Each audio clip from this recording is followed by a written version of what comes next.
podcast. Not much today. Go ahead, fire away. We heard so many good things over the course of the spring and summer about Caleb Taylor. I was just wondering how he's carried that into fall camp so far. I think me and Caleb had a conversation at the UCF game last year, and he wanted me to play more. So I sat down with him and said, hey, these are the 3 things you have to do. And he took it to heart, and you saw his progress from that 4-game stretch on there where, Iowa State was player of the game first on defense. I think it gave him confidence. And then when your player has confidence, they tend to grow. And right now, he has a lot of confidence, and he's doing a great job of being a leader of a football team. I mean, he's really making my job a lot easier. So I really value him and really appreciate what he's doing right now.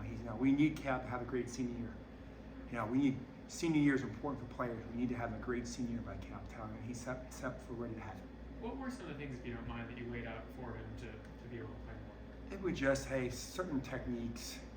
And I believe football is a game of series of efforts. And each play is 7 seconds. And I believe 7 seconds equals 7 series of efforts. And we kind of talked about that. And from there, he's playing fanatically, hard, physical. And I think he's just embraced it. And I think once you have success, you see it, positive results, it helps you reinforce what you're trying to do. So those are the things we kind of talked about. Good. All right. There's kind of a natural progression you see with defensive tackles. They come in as young guys. You want them to play a little bit. Once they get to a certain point, then they play a little bit more, and then all of a sudden they're the guys. You've had that progression with DJ and with Tommy being in the program. What have they shown you, and what do you think of the way that they've kind of grown through the program? Well, first of all, it's a journey, especially playing defensive line. It's hard. It's really, really hard. And it's really demanding. And it's a game of strength interior-wise. So now Tommy and DJ have confidence because they're strong. And they both have done a really good job bending. Because football is the ability to bend and get yourself out of bad positions, get you back in good positions. And they have had 1,000 reps, and they're playing fast. They're having fun, and you know what to do, and it makes it a lot easier for them. But it is a journey. It's a process, and it's hard. So 2 years ago, we threw them in the fire to get the result we want this year. So we're developing the program. Coach Leipold talks about how we develop players. So, and they're right on path to have a good season for us. Coach had singled out Tommy as one of the players who kind of stood out during the scrimmage. What did he show you in that He's just setting? playing really fast and great and getting great knockback separation. And once again, you make a couple plays and you start stacking days after days and days you have confidence. Football is a game of confidence. And right now, Tommy's playing with high confidence. Also, he's doing all the right things off the field. Great GPA this spring, summer of 4.0. And I've said to you guys a long time he doesn't handle off the field things correctly, his on the game field will keep producing at a really, really high level. So we're really excited about Tommy. Hey, Jim, traditionally, you like to rotate D tackles. Mm-hmm. What do you feel about the depth right now in your group? I'm excited about the depth. I'm really pleased with all of them. I'm pleased with Marcus and Blake. They've done a really good job. I gave them a really good challenge. I told them, this summer, you have to do all these things because when you come back for day one, you have to be exponentially better than you were at spring practice. And I gave them a lot of stuff to do. And you know what? To their credit, they did it. And now they're starting to perform at a level, and we keep building depth. Plus, John, as you know, John, competition is really important. I want a lot of guys competing for jobs. I want to talk about what you think of your young guys, Calvin and Harold, and what do you see from them?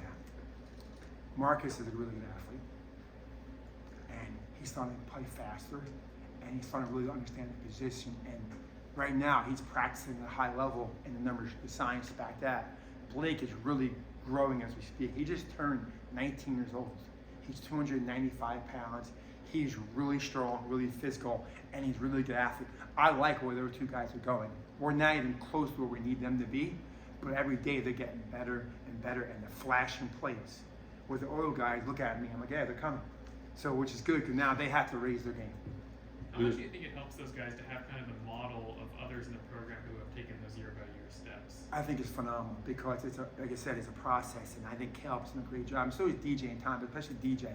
He said, 2 years ago when I won the game, I would get knocked back, thrown around, pancake and turn, and he's done a really good job relaying the message. So really, it's good for them because it's hard. Football is hard. We have this misconception that football is easy because you see what happens on Saturday. They don't understand. It takes 350 days of hard work to get the results you want. When Blake came in, he had been an edge guy on defense in high school. He was a tight end in high school. He had to add all that weight and everything. Was it weight room, nutrition, all of the above? I think it's been everything. Yeah. First, who's the right person? Yeah. Mike Blake really cares, has high character, has a great mom and dad. So when I met him, I knew he had all the intangibles to be successful. So we get him here. He's in a small program, really rural town. Comes here, now we got all the resources from Coach Sleeve. We got all the resources from the nutrition, and then he's just skyrocketed. And now, today, he made 5-6 plays where I looked to the sideline, and the guys looked at me and like, oh, okay. So, which is good to see. But he's done a great job, but it's the player. He made a decision. Like, you come here and you redshirt, it's humbling. And he wants to play. So he's doing whatever he can do to give him an opportunity to play for us this year. What's the next step for DJ, and how good can he be this year? I'm excited about him. I'm really, really excited about him. First of all, he practices really hard. And he's really violent. And now stuff is coming to him naturally. And it's like today was a perfect example. He comes to the sideline and he's correcting himself. Coach, I did this wrong. That's exactly what I want now. After 3 years, he knows exactly what I want, and he can correct himself. So once you start doing that as a player, like, good things usually happen after, in my experience. In the spring, it seemed like Javier maybe took some time to get acclimated. How have you seen that acclimation process continue, and how's he doing now? Well, I think it's hard. I mean, just because you transfer to a school, it's hard. The scheme is different. How he practices is totally different. And now as he gets more and more comfortable, I see his play getting better. He's a really good athlete. And he can run, he can bend, he can do some stuff to help us. So as each day he gets more and more comfortable, more and more comfortable. I challenged him summer. He had a lot of stuff he had to do playbook-wise, and he did it. So we'll just continue to watch him grow. You mentioned the athleticism, and I think that you've talked about maybe pass rush ability for Javier. Just how useful is it to kind of have that in your bag for the Yeah, rotation? because he's just a good athlete, and he can bend, he can move, he can use his hands. So it's good. Yeah, well, he's going to help us. We need all of them. Like I told the players, they have to practice today. Don't be delusional. We need everybody in this room.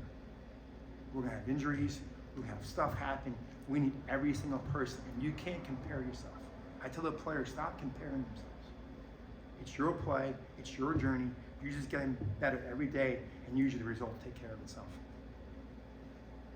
Anything else for Coach? Is that it? Cool. All right. Thank you. Good luck. Thanks, Jim.